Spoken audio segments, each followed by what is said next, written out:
හිරගෙදරක ඉන්නවා. ඉලිමාන්තේ රකඳවුරට ගිහිල්ලා ඕම් පිසින් තියෙන හිර කඩවුරක්. ඉතාලියේ 60 දශකයේ චිත්‍ර හදාරන්නේ. මේකට අපේ ප්‍රයිවට් නිවන්නේ වෙයි. ඔය ලාස්ට් ලක්කද සිරිකට පත්තරෙක් තියෙනවා. අවරවන්ට ඈත ලේන එළියක්. ඉවදින්ගෙන් හරියලා වැඩන්නේ ඉවදින් සිරිකට කතා කරන්නේ. අනේ කාලය ආවද කියා. මූලික තමයි සමන් දෙන්න කෙනෙක් නැති කරනවා.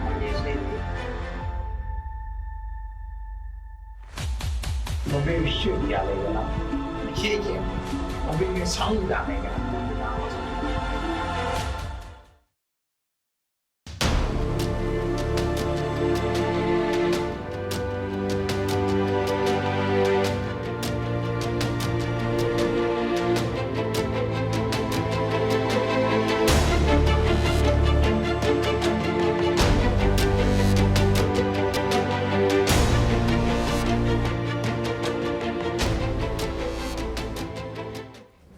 අයිබෝවන් NSBM UTV ඔස්සේ ඔබ වෙත අදත් අප රැගෙන ඉන්නේ Boss with Scaf.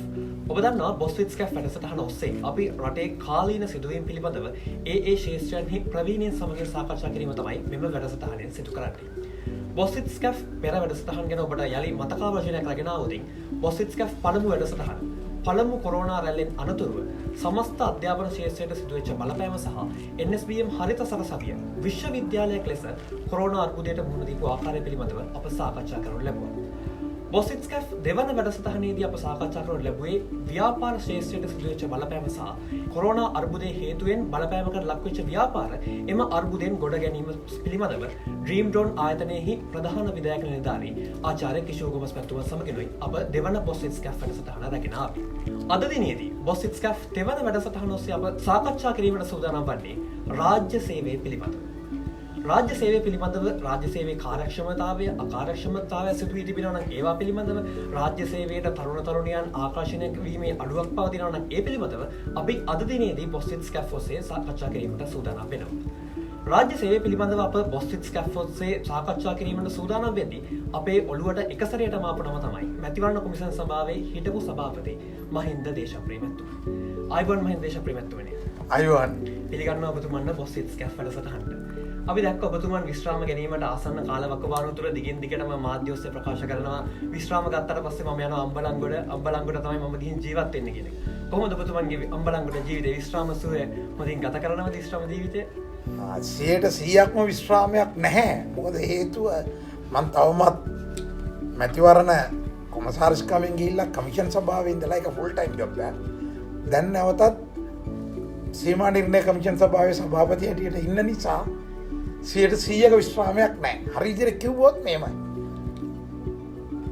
බරපතල වැඩ ඇතිව හිරගෙදරක ඉඳලා එලිමහාන්තේ රකඳවුරකට ගිහිල්ලා හෝම් විසිටුත් තියෙන හිර කඳවුරක් ඉන්නවා කියන්නේ. අන්න ඒ වගේ. ඒ කියන්නේ වැලිකඩ නැත්තම් බෝගම්බරෙන් පල්ලෙකැලේට ගිහිල්ලා හෝම් විසිටුත් දෙන තියෙනව නේද? ඒ වගේ. මට මේ සීමා නිර්ණය කමිෂන් සභාවත් බරපතල වැඩ තියෙන තැන. නමුත් මැතිවරණ කමිෂන් සභාවගේ දිනපතා වැට්ට යන්න ඕන. දැන් අද මේ පොඩ්ඩකට කිරීමට මම ප්‍රමාද වෙන්නත් හේතුව එකක් සීමා නිර්ණය කමිෂන් සභාවේ රැස්වීමක් තිබ්බා. මේක වැදගත් නෑ කියලා නෑ මැතිවරණ වගේම වැදගත්. ඇත්තටම සීමා නිර්ණයම් පුළුවනේ මැතිවරණයක සම්පූර්ණ ප්‍රතිඵල වෙනස් කරන්න. නිවැරදි සීමා නිර්ණයක් අපි පස්සේ ගැන කතා කරමු. ඒකින්ද වැඩ තියෙනවා. දිනපතා මහ ජනතාව පැමිණ හැමෝම දේශපාලන පක්ෂ පැමිණීම් නැති නිසා මම විවේකව ඉන්නවා කියලා කියන්න පුළුවන්. වෙනදට වඩා අනිත් එක මම පදිංචිට අම්බලන්ගොඩ ගියා. දැන් සති 4-3ක් විතර වෙනවා. දැන් පරණ පුරුදු ජීවිතයට සෙමෙන් අම්බලන්ගොඩ කියලා වැටෙනවා. මම තවමත් වාහනයෙන් කාගේ හරි යාළුවෙක් නැත්තම් මගේ නිල වාහනේ දැන් බලනවා කෝච්චිය එන්න පුළුවන්ද? ඔෆිස් ට්‍රාන්ස්පෝර්ට් වල එන්න පුළුවන්ද? ඒවට පුරුදු වෙන්න ඕනේ. මේකෙන් ගියාට පස්සේ කොහමටත් බරපතල වැඩවලින් අයින් වුණා කියලා කියන්න පුළුවන්. කොහමටත් හැබැයි මම බරපතල වැඩ තිබුණා සතුටෙන් තමයි හිටියේ. කොමසාරිස්තුමනි මේ මම හරස් ප්‍රශ්නයක් ඔබතුමන්ගෙන් අහුවොත් ඔබතුමන් මේ වසර ගණනාවක් තුළ මැතිවරණ කොමිසම් සභාවේ ඇතුළු අනිකුත් ආයතනවල සිදු කර සේවය පිළිබඳව ඔබතුමන් සෑහීමකටපත් වෙනවද? තමන් කරපු දේ ගැන සෑහීමකටපත් වෙනවද කියන එක හැමෝම අපේ නිලධාරීන් ලියන පොත්වල මම මේම කරා නමුත් මට හිතෙනවා මම පුළුවන් තරම් උපරිමය කරා තමයි නමුත් තවත් කරන්න තිබුණා කියලා. මොකද අපට කරන්න බැරි වෙච්ච වැඩ ඉතුරු වෙලා තියෙනවා. අපේ කමිෂන් සභාව නැත්නම් දෙපාර්තමේන්තුව යෝජනා කරපු වැඩ මහජන නියෝජිත ආයතනවල කාන්තා නියෝජනයේ ඉහළ නැංවීම සඳහා දේශපාලන පක්ෂවල ක්‍රියාකාරීත්වයට කාන්තාව අනිවාර්යෙන් එන්න ඕනේ කියපු එක. ඒ වගේම විදේශගත ශ්‍රමිකයන් ඇතුළුව විදේශගත පුරවැසියන් ශ්‍රී ලාංකික ඡන්දහිමියන් ඇතුළුව ඡන්දපොළට යන්න බැරි වෙන අයට උදාහරණයක් ඇරෙද්දී බලුවොත් ඔයගොල්ලන්ගේ යුනිවර්සිටි එකේ ප්‍රයිවට් සිකියුරිටි එකක් නේ ඇත්තේ. ඒ ඇයට ඡන්ද දවසේ යන්න නිවාඩු දෙන්නේ නැහැ. රජයේ සේවකයෝ නොවන නිසා ත්‍රිවිධ හමුදාවල නොවන නිසා ඒගොල්ලන්ට තපල ඡන්ද හිමිත් නැහැ. ඒතකොට ඒගොල්ලන්ට ඡන්දේ පාවිච්චි කරන්න යන්න බෑ. එයාපෝට් වල වැඩ කරන අය ඒගොල්ලෝ විතරක් නෙවෙයි. තියටර් නර්සස්ලා, ડોක්ටර්ස්ලා ICU එකේ ඒගොල්ලන්ට තපල ඡන්ද අයිතිය නැහැ. පහුගිය කොරෝනා එකේදී අයිතිය තිබුණා වගේ. කොළඹ කොටුවේ නාටාමිලා, හෝටල් වල වැඩ කරන අය, ටැක්සි ඩ්‍රයිවර්ස්ලා ඒ අයට ඡන්ද අයිතිය දීම. ඊගාවට තරුණයන්ගේ අවුරුදු 18 පිරුණ ගමන් ඡන්ද අයිතිය දීම. මේ දේවල් කරගෙන යන්න අපිට අපේ යෝජනා ක්‍රියාත්මක කරන්න බැරි වුණා අපේ කාලේ. රජය ප්‍රතිපත්තියක් කරගෙන පිළිගත්තට ආණ්ඩුව ඒ ගැන ප්‍රමාද වෙන නිසා අපේ කාලෙදී කරන්න බැරි වුණා කියන්න පුළුවන්. ඒකට අපි එක උදාහරණයක් තියෙනවා. රජයේ සේවය අකාර්යක්ෂමයි කියලා දැන් ඔබ ඒ කතාවේදී කිව්වා කාර්යක්ෂම බව. 1959 තමයි අපේ රටේ යෝජනා කරලා තින්නේ ඡන්දේ දානකොට ඡායාරූපයේ සහිත ඩෙන්ටිටි කාඩ් එකක්. අනන්‍යතා පත්‍රයක් අනිවාර්ය කරලා තිබිලා තියෙනවා. නමුත් ඒක පාර්ලිමේන්තුවේ ක්‍රියාත්මක වුණේ 2004 තමයි පනත සම්මත වුණේ. අවුරුදු 45ක් ගියා. ඒ යෝජනාව ක්‍රියාත්මක පනත සම්මත වෙලා ඡන්දයකට දැම්මේ 2006. ඒකත් සිවිල් සංවිධානයෙන් නඩුවක් දාලා තමයි බලාත්මක කරන්නේ. ඒක නිසා කල් යනවා. හැබැයි ඒක රජයේ නිලධාරීන් එකක් නෙවෙයි. දේශපාලන ක්‍රියාකාරීත්වය සහ නීති සම්පාදනයේ තියෙන ගැටලු. නමුත් තව කරන්න තිබුණා නම් හොඳයි. මොකද කවුරුත් තමන්ගේ සේවය ගැන සෑහීමකට පත් වුණා නම් පත් වෙන්නේ නැත්තේ ආගමික ශාස්ත්‍රවරු විතරයි. වෙන කාටවත් තමන් කරපු වැඩ කරන්න තිබිච්ච ඔක්කොම ඉවර කරයි කියලා හිතන්නට බැරුව කියලා තමයි මගේ අදහස. හොඳයි මැතිවරණ හිටපු මැතිවරණ කොස්තාස්තුමනි. මැතිවරණ කොස්තාස්තුමනි මේ මිනිස්සුන්ට ජීවිතේ එදිනෙදා වැඩ කටයුතු කරද්දී රැකියාවක් කරද්දී එදිනෙදා වැඩ කටයුතු කරද්දී මේ පීඩනය කියන දේ අනිවාර්යයෙන්ම ඇති වෙන දෙයක්. පීඩනය හසුරවන්න මිනිස්සු විදිහට අපි පුරුදු වෙනවා. හැබැයි රාජ්‍ය නිලධාරියෙක් වශයෙන් ඔබතුමන් දැඩි තීරණ ගන්න තිබුණ අවස්ථාවන්හිදී දැඩි තීරණාත්මක අවස්ථාවන්දී අධික පීඩනයක් ඇති වේයයි අපිට හැඟෙන අවස්ථාවකදී පවා ඔබතුමන් ඊටමත් සිනහමුසු මුහුණෙන් සිනහවෙන් තමයි සෑම ප්‍රශ්නයකට පිළිතුරු දෙන්නේ. සෑම විට මාධ්‍යයට කතා කරන්නේ සිනහමුසු මුහුණෙන්.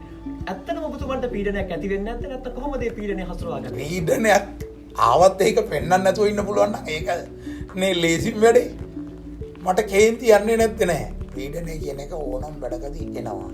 නමුත් ඒක පුපුරන් නැතුව ක්‍රමයෙන් අඩු කරගෙන යන්න පුළුවන් නම් ඒක පුළුවන්. මම හැමදාම කියලා තියෙනවා ඕගොල්ලන්ගේ තරුණයටත් ඒක පහසු එකක්. අපි මොන හරි පාඩම් කරලා එපා වුණොත් අපි මොකද්ද කරන්නේ? වෙන මොකක් හරි ක්‍රීඩාවක් කරනවා, බලනවා, කියවනවා, ඒ වගේ එකක් නේ. නැත්තම් නිදා ගන්නවා. මට ඒ ආපු වෙලාව මගේ ගාව තිබුණා. මම වැඩි බොහොම දැඩි ආගම් භක්තිකයෙක් නෙවෙයි. මම තම ආගමටම ගරු කරන කෙනෙක්. මං ගාව ධම්මපදය, දීඝනිකාය, හෝලි කුරාන් එක, හෝලි බයිබල් එක, වේදය, ඊගාවට මොනවාද යථාර්ථවාදය පිළිබඳව තියෙන පොත්පත්. ඒ ඔක්කොම තියෙන මට හිතුණා මේ එකක් කියවන්න. නැත්තම් අපි ඉස්කෝලේ යනකොට කරාපු ජේ.ඊ. ජයසූරියගේ ජ්‍යාමිතිය පොත අරගෙන මොනවා හරි ගණන් දෙකක් තුනක් විසඳනවා. නැත්තම් ජියෝමෙට්‍රි, නැත්තම් අනුකල් අවකලනේ එකක් විසඳනවා. එහෙම නැත්තම් මගේ කෙමිස්ට්‍රි ප්‍රැක්ටිකල් පොත අරගෙන කියවනවා. හැබැයි ඒව විතරක් නෙවෙයි. මගේ ලාච්චුවේ පැත්තක සිරිකත පත්තරෙත් තියෙනවා. අරගෙන මේ සුට්ට ඒ පත්තරත් දෙනවා ඒකක් කර කියවන. එහෙම නැත්තම් ඔය හැමෝම කියන ගොළු හදවත ඒ වගේ නව කතා ඔය මෑත කාලේ ආපු අලුත් මේවා මම කොහොමද දන්නේ තියෙන ඔය මිනිස්සු කියන්නේ බොළඳ ප්‍රේම කතා කියලා.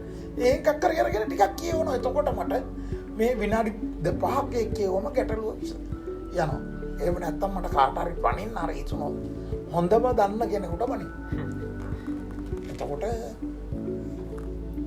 පීඩනය කියන එක තමන්ගේ ඇතුළට ගත්තොත් අපි පුපුරලා යනවා. අනිත් එක අපි හිතන්න ඕනේ අපිට හැමතිස්සෙම අපි කැමතිම දේවල් කරන්න හම්බෙන්නේ නැහැ කියලා. ඒ වගේම අපිට වැඩ කරන්න වෙන්නේ අපි කැමතිම අය එක්ක නෙවෙයි. අපි අකමැති අපිට එක වැඩ නොකරන අයත් එක්ක අපිට වැඩ කරන්න වෙනවා. එහෙම වෙලාවෙදී අපි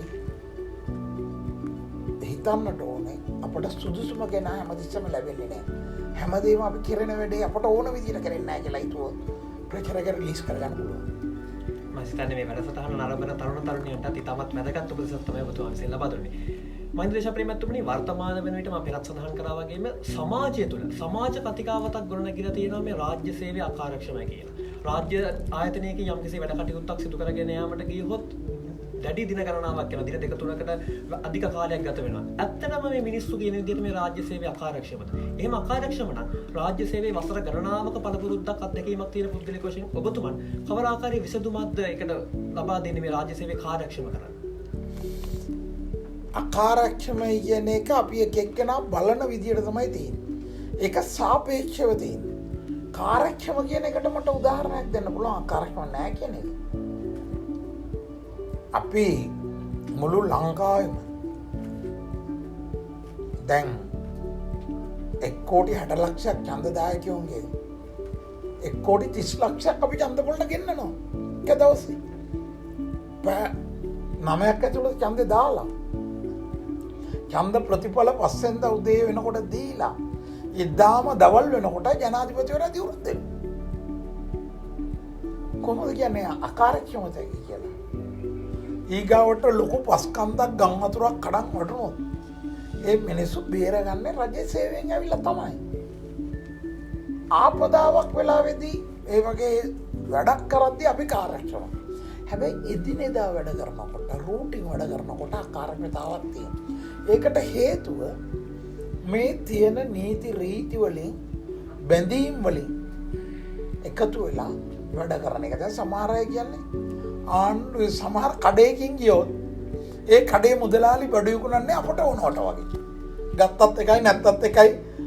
ඔබට ඕන නම් ඔබ ගනින් නැත්තම් මගේ බඩු මන් තියා ගන්නවා කියන විදිය මුදල අල්ලන් තියෙනවා. සමහර අය ඉන්නේ එහෙම නෙවෙයි මේ කඩේ බඩු නැත්තම්. ඉන්න මහත්තයා ඉන්න නෝනා මේක එහා කඩේ තියෙනවා මං ගෙන්නලා දෙන්නම් කියලා ඒ කඩෙන් ගෙන්නලා දෙන අය ඉන්නවා. අන්න ඒ ඇටිටියුඩ් එක ඒ ආකල්පේ රජයේ සේවයේ තියෙන තැන් තියෙනවා. හැබැයි බහුතරයට පේන්නේ නරකනේ පේන්නේ. හොඳ පේන්නේ නෑ. මම රජයේ සේවයේ හිටපු කෙනෙක් කියලා පේන්නේ නෑ නෙවෙයි. අපි කොහොමද නැත්තම් දවසේ පැය 24න් පැය 18කට වැඩිය දෙමව්පියන්ගේ ඇල්ම බැල්මේ ඉන්නේ. නැත්නම් අපි කියමු පැය 8ක් තමයි ඉස්කෝලේට එන කාලෙට ගත වෙන්නේ කියලා. ඉතුරු පැය 16ම දෙමව්පියෝ සමග ඉන්න අය. නමුත් දෙමව්පියෝ මොනවත් අකුරක් බැරි අය. උගන්නන්න දන්නේ නැහැ. ගණිතය දන්නේ නැති දෙමව්පියෝ ළමයින්ට. කොහොමද මේ ටියුෂන් වත් නොගේ දැන් නම් හැමෝම ගියා ටියුෂන් වලින් කියලා. ඉස්කෝලේ වලින් උගන්නලා ළමයි පාස් කරන්නේ. අකාර්යක්ෂම නම් යහපත් මිනිස්සු හැදුවේ මේ ස්පිරිතාල වල අකාර්යක්ෂම කොහොමද මේ ලෙඩ රෝග මරදනේ උනේ. ලංකාවේ පෝලියෝ එකක් තුරන් කරේ රජයේ සේවෙන්නේ. රජයේ සෞඛ්‍ය සේවෙන්නේ. දැන් කොරෝනා මේ ගාවට මර්ධනය කරලා තියෙන්නේ. අපි පෞද්ගලික අංශයයි රාජ්‍ය අංශයයි දෙකම එකට ඒකාබද්ධ වෙලා එක මට්ටමේ දුවන මට්ටමට ගත්තොත් අපිට මේක කාර්යක්ෂම දේවල් තියෙනවා. දැන් අපි උදාහරණයක් ඇටියට වැඩ ලෝඩ් එක වැඩි. ග්‍රාම නිලධාරී කෙනෙක්ට තමයි ලංකාවේ වැඩිම වෙනුම් ආනකට. ඊට ප්‍රාදේශීය ලේකම් කාර්යාලය, ඉස්කෝලවල ප්‍රින්සිපල්ලා, පොලිසි, උසාවි වල අධිකරණ වල නඩු පරක්කු වීමෙන් ජනතාව වෙනුම් ආන. ඒකට ක්‍රමවේදයක් හැදෙන්න ඕනේ. ඒවගේ පොලිසියකට ගියාම කට උත්තරයක් කරගෙන අඳුරන කෙනෙක් නැතුව හැමෝටම සලකන ක්‍රමය. රජයේ කාර්යාලයකට ගියාම මූලික කරුණ සවන් දෙන්න කෙනෙක් ඇති කරනම් රජයේ සේවයේ වැඩෙන් 75%ක් කිව්වෙ.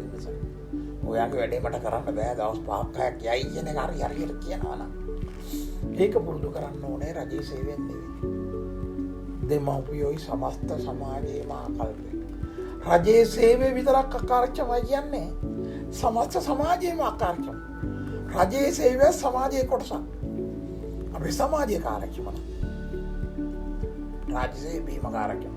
මුළු සමාජයේම හදනවා ඇරෙන්න රජයේ සේවය අංශුවක් හැටියට අරගෙන කරන්න බෑ. දැන් මේ ඔයගොල්ලන්ගේ විශ්වවිද්‍යාලය හොඳටම කාර්යක්ෂමයි. නමුත් එළියට වැස්සට වැස්සට සමාජයේ බස් නැත්තම් ඇතුලේ හොඳටම වැඩ කරනවා. එළියට යන්න යන බස් එකක් නැහැ. පාර කැඩිලා නම්. හොයාගන්න බෝඩ් එක හරියට ගහලා නැත්තම් නගර සභාවේ රාජ්‍ය සභාවේ. ඔයගොල්ලන් කැම්පස් එකේ ඔයගොල්ලන්ගේ බෝඩ් එක ලොකුට ගහන්න නැත්තම් මහජනයා කොහොමද හොයාගන්නේ? පාරවල් දාලා නැත්තම් අපි අන්න ඒ කාර්යක්ෂම කිරීම මුළු සමාජෙම එකතු වෙලා මේක හැබැයි අපි කියනවා ඉස්සර මීට වඩා යමක් කරුණා දැන් සමාජේ නරකයි කියලා. එහෙම එකක් නැහැ. හැමදාම මේ තත්ත්වය තිබුණා. හැබැයි මගේ බලාපොරොත්තුව එන්නෙන්න යහපත් වෙනවා මිසක් නරක වෙන්නේ නැහැ. හැමෝම කියන්නේ රට ඉස්සර හොඳයි දැන් නරකයි. මම ඉන්නේ එහෙම කෙනෙක් නෙවෙයි. මම සර්වසුභවාදී. මං හිතන් ඉන්නේ යහපතටම වෙයි කියලා. මොකද අද තරුණයන්ට උවමනාවක් තියෙනවානේ මොකක් හරි කරන්න ඕනේ කියලා. හැමතැනම දැන් ඕගොල්ලන්ගේ විශ්වවිද්‍යාලේ මට කතා කරා වගේ මම කතා කරලා තියෙනවා අනන්ත අප්‍රමාණ මේ ළඟදී දීවර ප්‍රජාවට, ගෝවීන්ගේ ප්‍රජාවට, විශ්වවිද්‍යාල ශිෂ්‍යයන්, නීතිවේදය අදාළ තරුණයන්ට ඒ හැමෝටම උනන්දුවක් තියෙනවා මොකද කතා කරන්න කියලා. සමහරවල්ලාට පොත් එලි දැක්වීම වල මට අදාළ නැතුව මොන හරි කියන්න කියලා කතා කරනවා. යාම මම මොනවා හරි එකක් අවශ්‍ය වෙන්නේ තරුණයන්ට ඈත පේන එළියක් යන්න පාර හොයාගන්න. හැබැයි හැමෝටම මේ එළිය ඕනේ. ඒ එළිය සොයාගන්න වැඩ පිළිවෙල කරන යහපත් ලෝකෙට යන්න නම් සමාජයේම හැදිලා කාර්යක්ෂම වෙන්න. හැබැයි ඒක ගෙවල් වලත් වෙන්න ඕනේ, ඉස්කෝල වලත් වෙන්න ඕනේ, විශ්වවිද්‍යාල වලින් වෙන්න ඕනේ, බස් එකේදී වෙන්න ඕනේ. ඔක්කොම එකතු වෙලා කරන්න ඕන වැඩ. හැබැයි රජයේ සේවයේ අන්තිම අකාර්යක්ෂමයි වැඩක් නැහැ කියන එක තව එක කරුණක් තියෙනවා. අපට නීති වැඩි එක පැත්තකින් සමහර බලනවා නීතියට මොහොත වෙලා නොකර ඉන්න. අනිත් එක දැන් රජයේ සේවයේ සෙනගත් වැඩි. ස්ටාෆ් එකත් වැඩි. ඉතින් ඔයකෙන් නිසිලස කළමනාකරණය කරලා හැමෝගෙම වැඩක් ගන්න. වැඩපිළිවෙලක් අපි තරුණයෝ වැඩිහිටියොත් එකතු වෙලා හදන්නට ඕන. සමස්ත සමාජයක් විදිහට සමාජීය කාර්යක්ෂම වුණොත් රාජ්‍ය සේවය කාර්යක්ෂම වන තැන් පවා අපිට කාර්යක්ෂම කිරීමේ හැකියාව තියෙනවා. ඔබතුමන් සඳහන් කළා රාජ්‍ය සේවයේ ඉන්න සේවකයන් ගැන.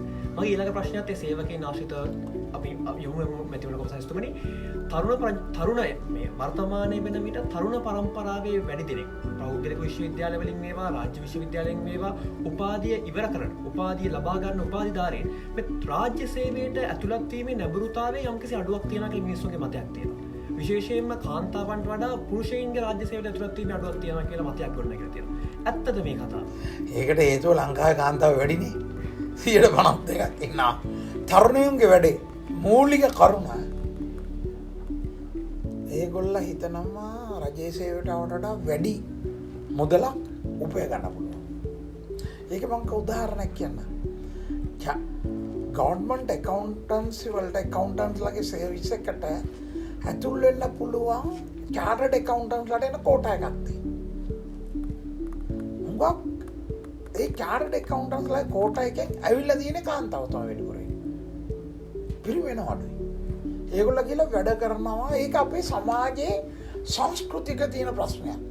අපි කොටු කරලා තියෙනවානේ කාන්තාව ගෙදර බුදුන් අම්මා කියලා. ඒ අවුයන්ට උනේ කතා කරන්නේ සමහර අය කසාද බැන්දට පස්සේ දෙන්නම ඇකවුන්ටර්ලා නැත්නම් බැංකර්ස්ලා කසාද බැන්දට පස්සේ නෝනර නවතින්න කියනවා ගෙදර. මගේ ළමයි බලන්න. මගේ අදසයි මහත්තයා නවතිලා නෝනට වැඩ යන්නේ කියලා මහත්තයා ළමයි බලා ගන්න බැරියයි. මොකක් හරි වෙන වැඩ පිළිලක් කරන්න පුළුවන්.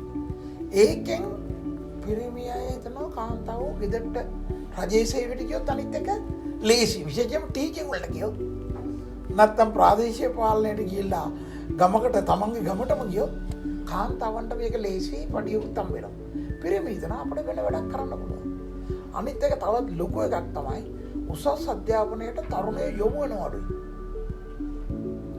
ඕ ලෙවල් වල ඉඳලම 3 wheel පදින එකේ ඉඳලා රැකියාව වලට එන එකෙන් අඩුවක් තියෙනවා. අනිත් පැත්තෙන් රජයේ සේවය ඉහළ සුසුකම් ලැබුවට ලැබෙන වැටුම ප්‍රමාණවත් නැහැ. වෛද්‍යවරු පවා ක්වොලිෆයිඩ් අය සමහරවිට ප්‍රයිවට් සෙක්ටර් එකට යන්න බලලා වැඩ කළා. ඈතට යන්න වෙන එකේ හේතුවක් ඊට වඩා උපයන්න පුළුවන් කියලා. විශේෂයෙන්ම IT ෆීල්ඩ් එකේ. ක්වොලිෆයි අය රජයේ සේවයට එනවා අඩුයි.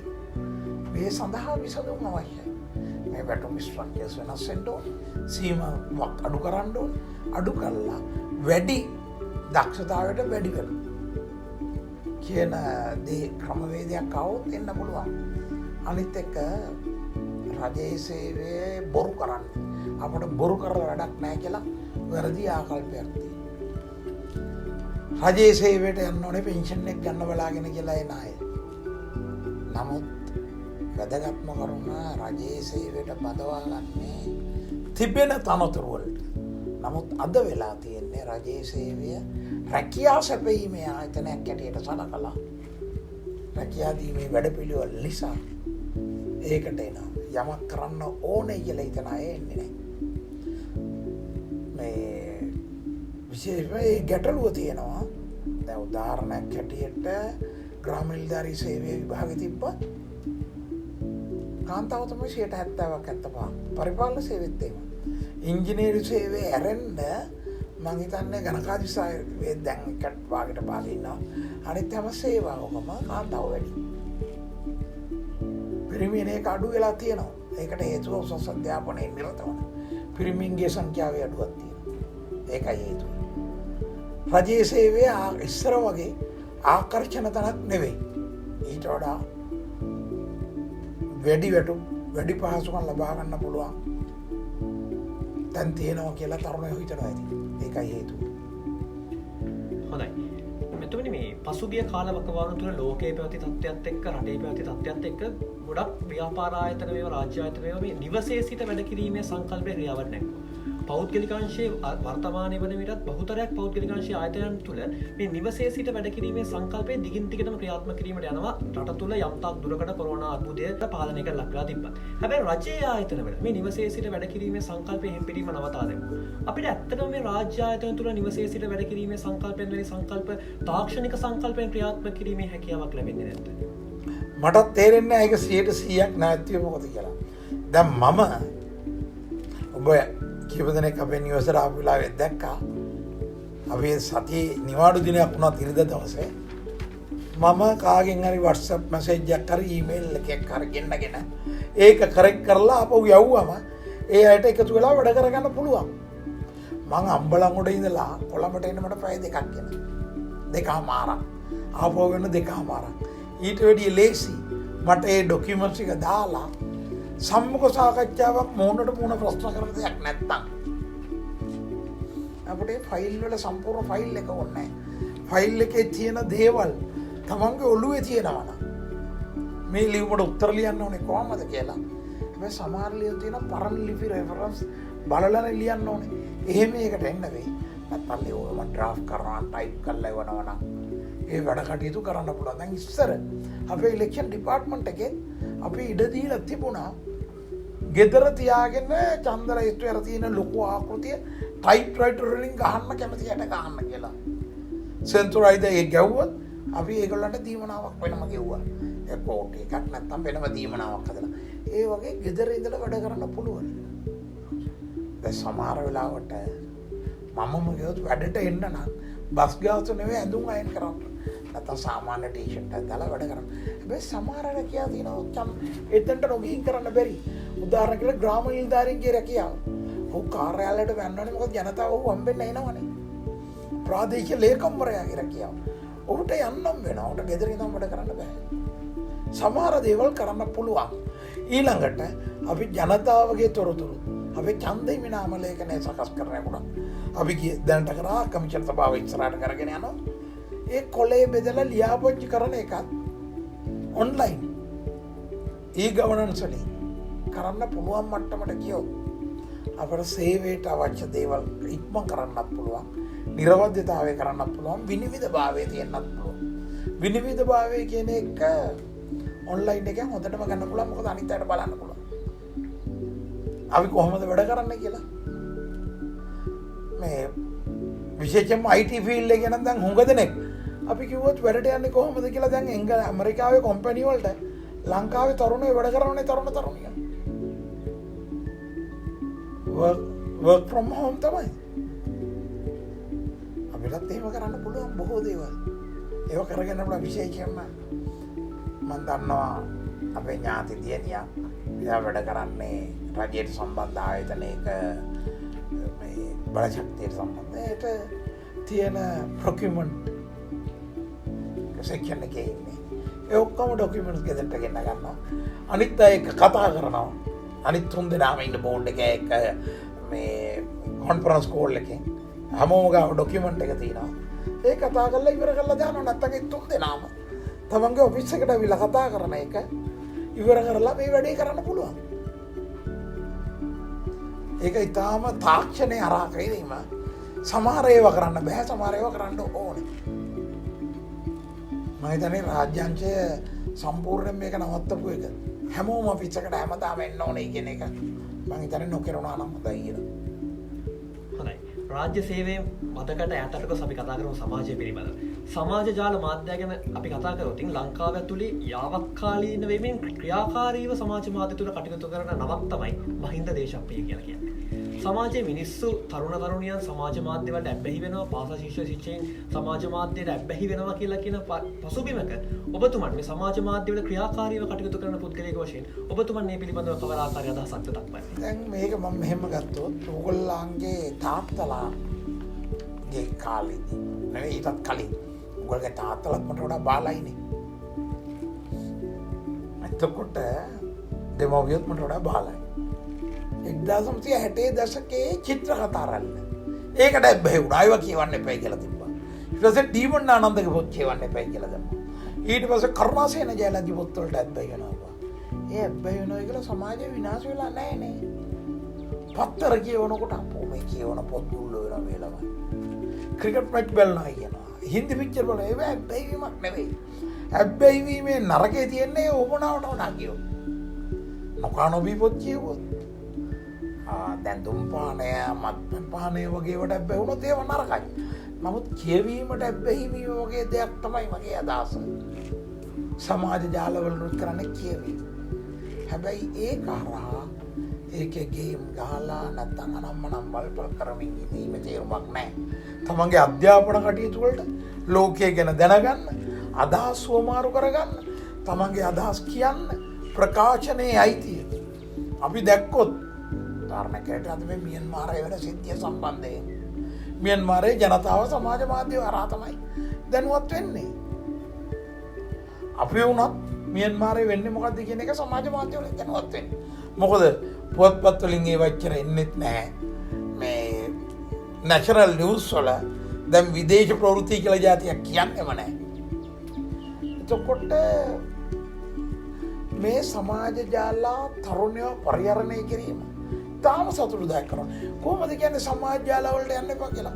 අපි ළමයින්ට ඉස්කෝලේ අවුරුදු 13 ළමයින්ටත් ඔන්ලයින් පාඩම් කරන්න අපි අරන් දෙනවා නම් ස්මාර්ට්ෆෝන්. ළමයට මේක තහනම් කරලා පාස්වර්ඩ් දාලා ඉවර වෙච්ච ගමන් අතට ගන්නද? බත් එක හරියට බෙදලා දීලා මේ ගාන කෑම නැප්පි ගාන ඇතලා ගන්නද? ක්‍රිස්මස් රට වගේ කිරලා බත් දෙන්නද? නෑ ළමයින්ට කියලා දුන්නම මෙතනින් යාට යන්න එපා. මේක මෙහෙමයි. මේක මෙහෙමයි කියලා. හැමදේම සීමාව පෙන්නලා දුන්නා නම් කවුරුවත් එතනින් එහාට යන්නේ නැහැ.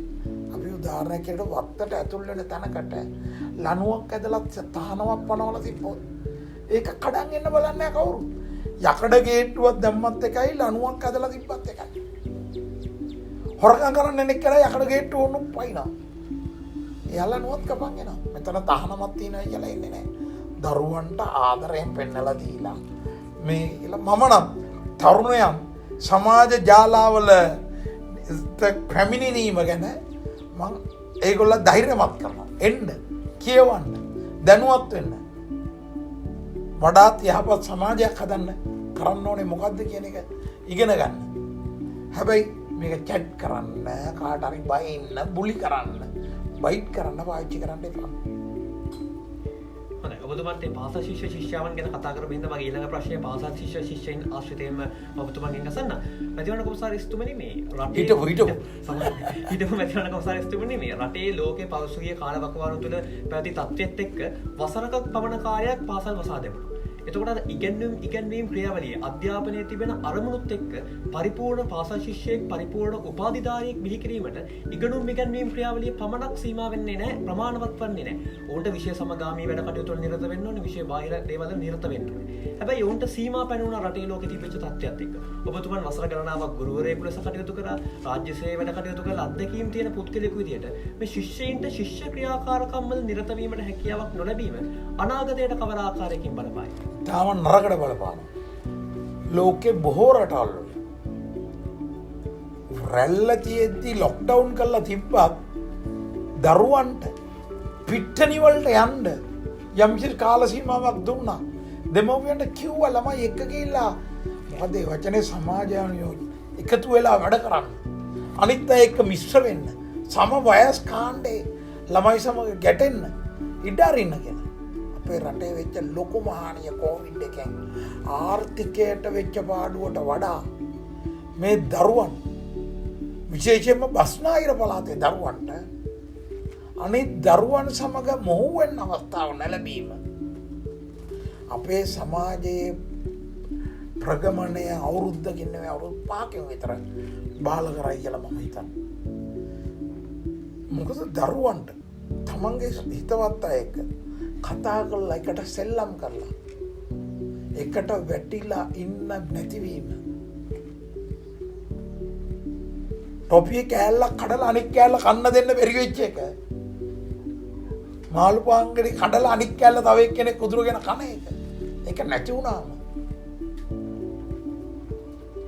ඒ ළමයි අතර තියෙන සුවද සම්බන්ධතා අන්තර් සම්බන්ධතා දැන් නම් ඉතින් මොබයිල් ෆෝන් නරා ළමයි නිරන්තරයෙන් කතා කරනවා. අපේ කාලේ වුණා නම් එහෙම ඉවරයි.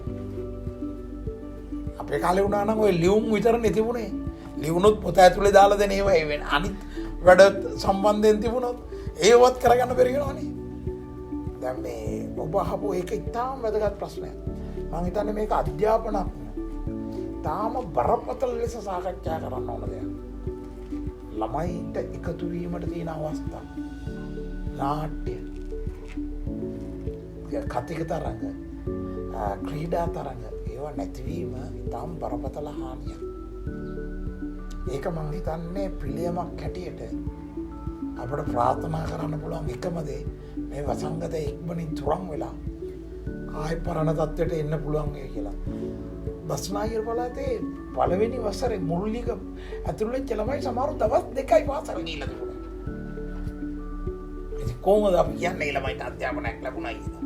2-3 ළමයින්ට කිසිම දෙයක් මතක නැත. ආපහු මුලින් ඉඳන්ම යන්න වෙනවා. විශ්වවිද්‍යාලවලත් එහෙමයි. විශ්වවිද්‍යාලවල තියෙන ඉගෙනීමේ වැඩේ කරන්න පුළුවන්. අනිකුත් සංවිධානමය ක්‍රියා නාට්‍යද ක්‍රිකට් තරඟද ක්‍රීඩා තරඟද වෙනස් සමාජ ක්‍රියාකාරකම්ද දේශපාලනයේ ක්‍රියාකාරකම්ද ඔක්කොම විදවටනවා. සමාජයක් හැටියට පස්සට යෑමක් වුණා කියලා තමයි මගේ අදහස. හොඳයි මහින්ද දේශප්‍රේමතුමනි. අපි නැවතත් රාජකාරී මට්ටම ගැන කතා කරලා රාජකාරී හා සම්බන්ධ ප්‍රශ්නයක් මා නැවතත් ඔබතුමගෙන් අසන්නම්. මේ රාජ්‍ය අංශයේ වේවා පෞද්ගලික අංශයේ වේවා වර්තමානයේ වන විට ගැටලුවක් ඇති වෙලා කියලා ඒත් යම්කිසි පිරිසක් මතයක් පළ කර සිටිනවා. මිනිස්සු තමන්ගේ සේවයට පවා සේවයට වඩා තමන්ගේ පෞද්ගලික අභිලාෂයන් මුදුන්පත් මොනවා කර ගැනීමට මුදුන්පත් කරගන්න තමයි කටයුතු කරන්න කියලා. නිවැරදි තීරණයෙන් හරි වෙලාවට ගන්න, නිවැරදි තීන්දුව තියෙන මිනිස්සුත් එක්ක කතා කරන්න, තමන්ගේ රස්සාව ආරක්ෂා කරගන්න, තමන්ගේ වැඩ කටයුතු කරගන්න තමයි මිනිස්සු මූලිකත්වය දෙනවා කියලා කියන්නේ. මේ වැනි තත්ත්වයක් ඇත්තටම රාජ්‍ය සේවයේ හරි පෞද්ගලික සේවයේ හරි ඇති වුණොත් රටකට කොවර ආකාරයක බලපෑම මිනිස්සු තමන් ගැන විතරක් හිතන්න ගත්තොත් හිතාගන්න බැරි තරම් විනාශයක් වෙනවා. මොකද සත්‍යය පවා පවතින්න ගත්තේ තනි තනිව ඉන්න සත්‍යෝ නැහැනේ. ගස්වල් පවා සමූහ වශයෙන් තමයි වැඩෙන්නේ. මේ ගහ අනිත් ගහ එක ඒවැ පරාගණය වෙලා වෙන්නේ. සත්‍යොත් රංචු වශයෙන් ඉන්නේ. මිනිහා ශිෂ්ට වුණේ අනිත් අයගෙන් යමක් තමන් ඉගෙනගෙන අත්දැකීම් මෝමාරු කර ගැනීම.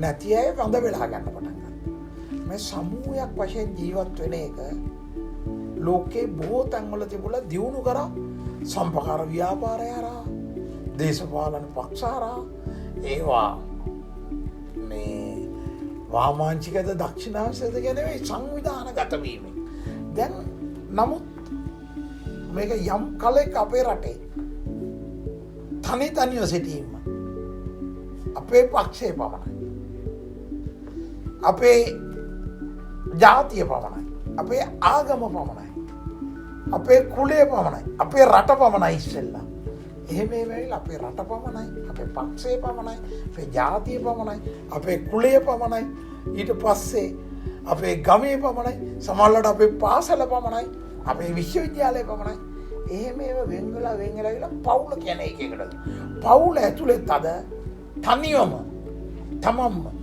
උදාහරණයක් හැටියට අපි දැකපු එකක් අපි ගම් බැඩ්මින්ටන් ගහනවා කියලා තනි ගේම් එක තමන්ගේම ඩබල්ස් පාර්ට්නර් එක්ක වෙනම ඇක්චුවලි සෙල්ලම් කරන අය සිංගල් එක ගහනකොට අර පොඩක් ලේස් එක බඳින්න ස්ලෝ කරන්න ඕනලා කරොත් ප්ලේ කියලා කියනවා.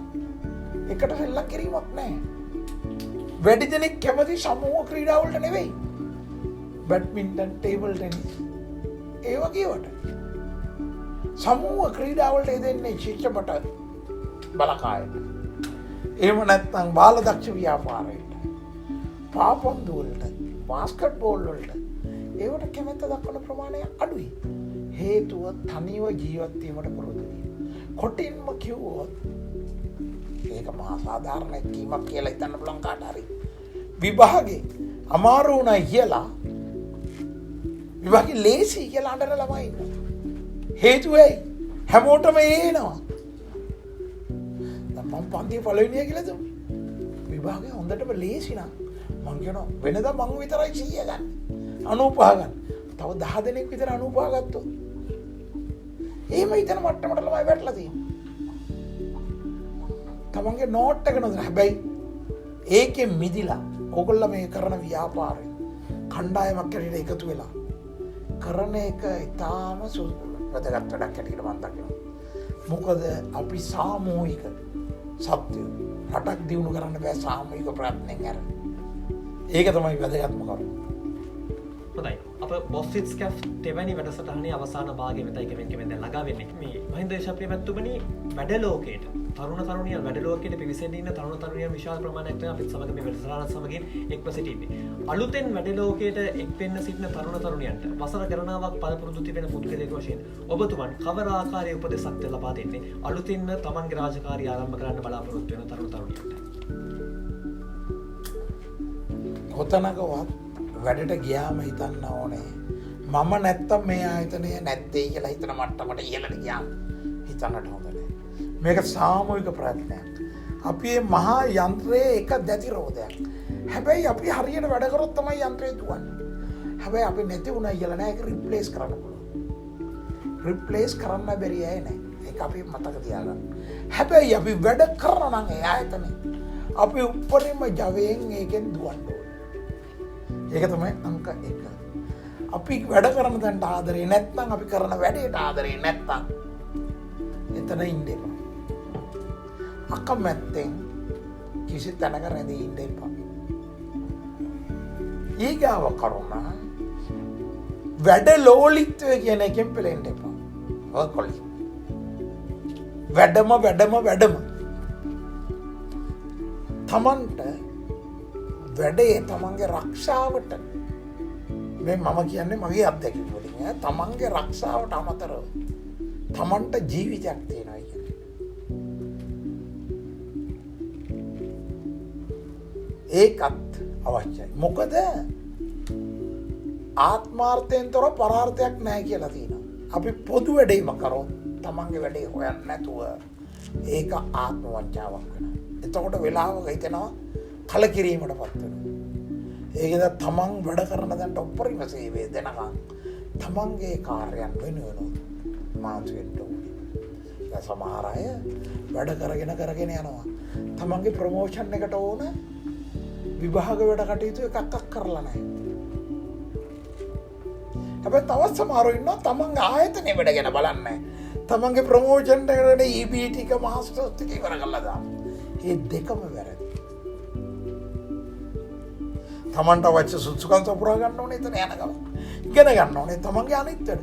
අනිත් එක තමන්ගේ රැකියාව අපි හිතමු ගණකාධිකරණය නැත්නම් IT නැත්නම් මැතිවරණම ඒකට අමතරව ලෝකයේ තියෙන කලාව සෞන්දර්යය ඒ ගැන භාෂාව අපේ භාෂාවට අමතරව අනිකුත් අපේ රටේ තියෙන අනිත් භාෂා දෙක තමන්ගේ මව් භාෂා නොවන රාජ්‍ය භාෂාව සිංහලයි දෙමළයි සිංහලද ඉංග්‍රීසි කොහොමද කියනවනේ ඒ පිළිබඳව ඉගෙන ගැනීම අනිත් සමාජයේ අනිත් ජනත කොටස් ගැන ඉගෙන ගැනීම අත්‍යවශ්‍යම කරුණු ඒකම මගේ කරන කතාවක ප්‍රජාතන්ත්‍රවාදය නැත්තම් සර්වජන ඡන්ද බලය එහෙමත් නැත්තම් සමාජ සාධාරණත්වය කියන එක දැම්මේ නැත්තම් ඒක වැඩක් නැති එකක් නේ ඕනම කෙනෙක් රක්ෂාවට යන කෙනෙක් නෙවෙයි ලෝකේ ඕනෑම කෙනෙක් තමන්ගේ පවුල තුලත් තමන්ගේ ආයතනය තුලත් එයා ප්‍රජාතන්ත්‍රවාදියෙක් වෙන්න ප්‍රජාතන්ත්‍රවාදය කියන්නේ අනුන්ට සවන් දෙන්න පුළුවන් අනුන්ගේ අදහසට ගරු කරන කෙනෙක් අනුන් එක්ක සාකච්ඡා කරන කෙනෙක් සාකච්ඡාවෙන් සම්මුතියට එළඹෙන කෙනෙක් වෙන්න ඕන. එහෙම නැතුව කවදාවත් ඒ සාකච්ඡාව ඒ දේ සාර්ථක වෙන්නේ නැහැ. අනිත් කරුණ හැමතිස්සෙම බහුතරයේ කැමැත්ත නෙවෙයි සැබෑ ප්‍රජාතන්ත්‍රවාදය කියන්නේ සුළුතරයට අගතියක් නොවන පරිදි බහුතරයේ කැමැත්ත ක්‍රියාත්මක කරන්න ඕනේ කියන එකත් මතක තබා ගන්න ඕනේ. අපි ඕනම ආයතනයක වැඩ කරනකොට මම මේක වැඩි දෙනා කරන ඉඳ කරනවා. එහෙම කිව්වට එතකොට අර සුළුතරයට ඒකට අකමැති අයට මොකද වෙන්නේ? අපි ඕගොල්ලන්ගේ සමාජය බලමු ඕගොල්ලන්ගේ සංගමේ. ඕගොල්ලෝ ට්‍රිප් එකක් යන කතා කරනවා. හැමෝම කියන්නේ නෝරෙලියා. තස්රිපදයක් උඩරට යන. ටික දෙනෙක් ඉන්නවා අපි යමුද තිරකුණාමලේ. හැබැයි කොල්ලන් බෝට් එකට දැම්මොත් හැමදාම පරාදයි. ඒතර කවදාවත් ඒකට සමහරලාට ඒගොල්ලා මේ මොහොතු වෙරළට යන්න තියෙන ආසාව වෙන්න පුළුවන්. ඒගොල්ලෝ ඉඳලම නැති වෙන්න පුළුවන්. ඊයට මොකද කරන්නේ? ඒයිගේ සංසන්නේ කොහොමද? හරි අපි නෝරෙලි දෙපාරක් ගිහලා ඊගා පාර යමු. එහෙම කියන වගේ අදහසක්. අනිත් අයට අගතියක් නොවන ආකාරයට වැඩ කිරීම අවශ්‍යම එකක්. ඒ වගේම හැම දිනකටම සාධාරණව සැලකීම කියන එක වැඩ කරේ නැත්නම් අපි රක්ෂාව කරන තැනදී එක්කෙනෙකුට විශේෂත්වයක් දැක්වුවොත් දක්ෂයාට වැඩිවට පම්බෙන එක විතරයි. නමුත් නොසලකා හරිනවා කියලා පේනවා නම් කවුරු හරි පුද්ගලෙක් ඒක වැරදි. එයා ඇයි මේ වැඩ නොකරන්නේ? එයාට තියෙන ප්‍රශ්න මොනවද කියලා අහලා එයා දක්ෂ වෙන තැනකට දෙමි. ඒ වගේ දේවල් කරෙන්නට අවශ්‍යයි. ඒක තමයි මට ඔය කියන්න තියෙන්නේ කරුණ. හොඳයි. අති සාර්ථක සාකච්ඡාවක අවසානය කරා අප දැන් පැමිණ සිටිනවා මහින්ද දේශප්‍රිය මැතිතුමනි. NSBM හරිත සරසවියෙහි ගිණුම් කරන අංශය මගින් මේ ගෙනෙන මේ වැඩසටහන පිළිබඳව ඔබතුමන්ට කවර ආකාරයේ අදහසක්ද තියෙන? ඔබතුමන්ට මොනවද හිතෙන්නේ මේ වැඩසටහන පිළිබඳව සහ NSBM හරිත සරසවිය පිළිබඳව ඔබතුමන්ට මොනවද හිතෙන්නේ? මම මේ සරසවිය ගැන ඇහුවේ පුවත්පත්වල ඒ දවස්වල ගිහිල්ලා කියවපු අය. මුලින්ම මේක ගැන හොඳ පින්තූරයක් ආවේ නෑනේ රටේ. පස්සේ මගේ මිතුරෙක් මේ ඉන්නවා අපිත් එක්ක වැඩ කරපු. මට මේ ඡන්ද ප්‍රතිඵල දීමේදී සාකච්ඡා වෙච්ච කතිකාචාර්ය අත්නායක මහත්මයා ඔව් වරායමක් දැනගත්තා.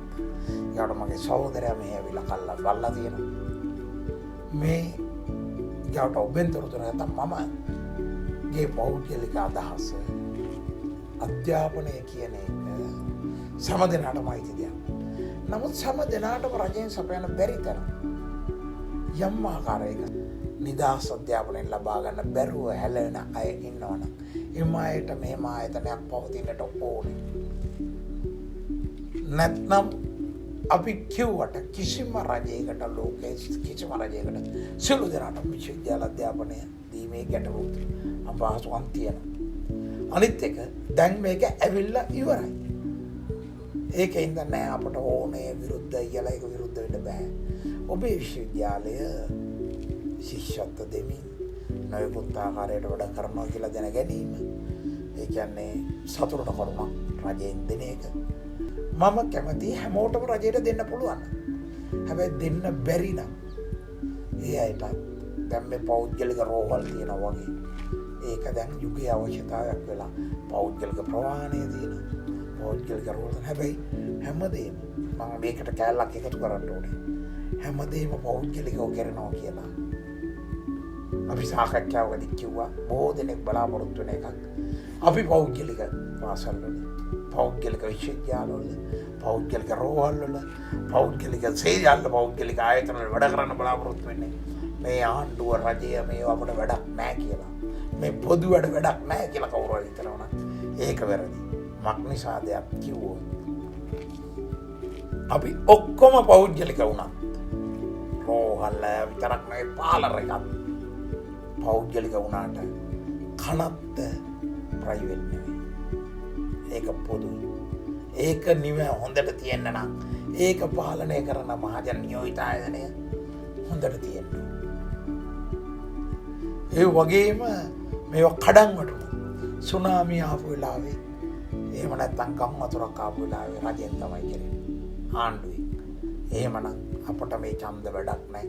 පොදු සමාජ වැඩක් නැහැ කියලා මේක මේ අතුරුව මං කිව්වේ ඒක සම්පූර්ණයෙන්ම වැරදියක්. පොදු කටයුතු වලදී එකතු නොවන අයට කවදාවත් තමන්ගේ වැඩක් බලාගෙන ඉන්න බෑ. අවසානයේදී තමන් මරණය අරගෙන ගියාම පාලර් එකේ තියලා ගියත් පොදු කනත් තමයි වැඩ කරන්න කියන එක. විවාහයේ උපත විපත මරණ ඔක්කොම ලියාපදිංචි කරන්න. ආරක්ෂාව තේරම තියෙන්නේ රජයේ ආණ්ඩුව පොදු දේවල් වල නිසා. පොදු දෙයට කටයුතු කරන්න ඕනේ කියන එකත් මම මගේ උත්තරේ. ඔබේ අවසන් වෙන කාලේ වැඩි වෙලාවක් ගියා වුණත් ඒක එකතු කරන්න කැමතියි. කොහොම නමුත් ඔබේ විශ්වවිද්‍යාලය ගැන විශේෂයෙන්ම ඔබේ මේ සංවිධානය ගැනත් මම ඉතාම සතුටු වෙනවා. විශේෂයෙන් මම ස්තුතිවන්ත වෙනවා අපට ඔබෙන් විතරක් නෙවෙයි ඔබේ ආචාර්ය මණ්ඩලයේ ප්‍රධානී ඇතුළු අපි දන්නා හඳුනන කීප දෙනෙක් බැවිලා අපිත් එක්ක මේ සමන් දීගෙනත් හිටියා. ඔවුන් අපි පිළිගත්ත හොඳින් සියලු දෙනාට ස්තුතිවන්ත වෙනවා. නැවත අවස්ථාවක පුළුවන් වෙලාවක ඇවිල්ලා ඔබේ විශ්වවිද්‍යාලයේ පන්ති පැවැත්වෙන වෙලාවක ඇවිල්ලා බලලා යන්න ලැබෙනවා නම් සතුටුයි කියන එකත් කියමින් ගන්න කැමතියි. ඔබ සියලු දෙනාටම සුබ ප්‍රාර්ථනා. බොහොම ස්තුතියි. බොස්ෆිට්ස් කැෆ් වැඩසටහන් මාලාවේ තවත් අති සාර්ථක වැඩසටහනක් අප මේ ආකාරයට නිමවට පත් කිරීමට සූදානම්.